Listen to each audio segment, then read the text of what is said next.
J.K. Yadav Films present.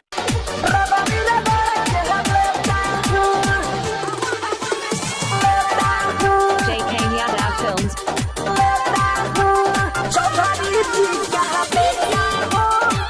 J.K. Yadav Films.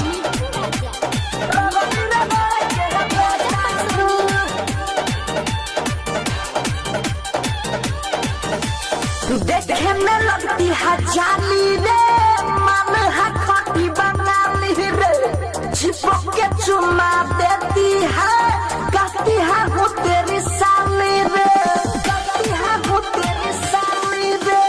देखे में लगती है जाली रे, मन है खटी बनाली रे, चिपक के चुमा देती है, कहती है वो तेरी साली रे। मैं भी जवान छौड़ी भी साया, जब देती है तवा तवा लेता हूँ और लेता हूँ। चौधरी साहब का बेटा हूँ, रगड़ी रगड़ के लेता हूँ। चौधरी जी का बेटा हूँ, रगड़ी रगड़ के लेता हूँ, रगड़ी रगड़ के लेता हूँ।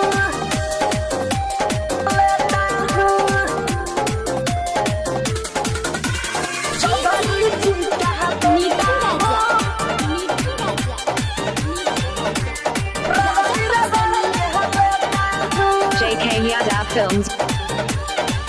हाँ, मुठिया में धर के जब ही लाती है तू लोढ़ा, मजा बहुत आता है सा, मजना न थोड़ा, मजना न थोड़े हो। मुठिया में धर के जब ही लाती है तू लोढ़ा, मजा बहुत आता है सा, मजना न थोड़ा। तुमान है बेजोड़ कैसे दूंगा तुझे छोड़, मैं दाते से चोली फाड़ देता हूँ, देता हूँ और देता हूँ। चौधरी जी का बेटा हूँ, रगड़ी रगड़ के लेता हूँ। चौधरी जी का बेटा हूँ, रगड़ी रगड़ J.K. Yadav Films.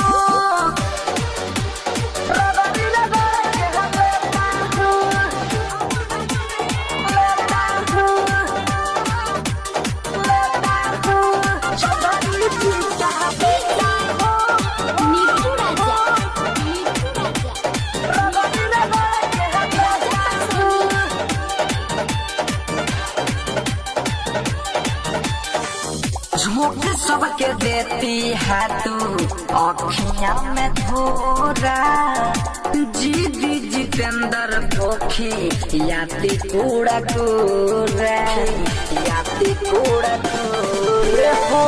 झोंक सबके देती है तू अखियां में धोरा, जीदी जितेंद्र पोखी याती कूड़ा कूड़ा।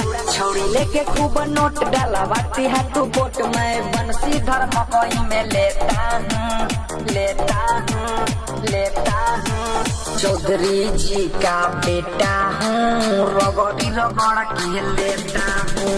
चौधरी जी का बेटा हूँ, रगड़ी रगड़ के लेता हूँ। J.K. Yadav Films.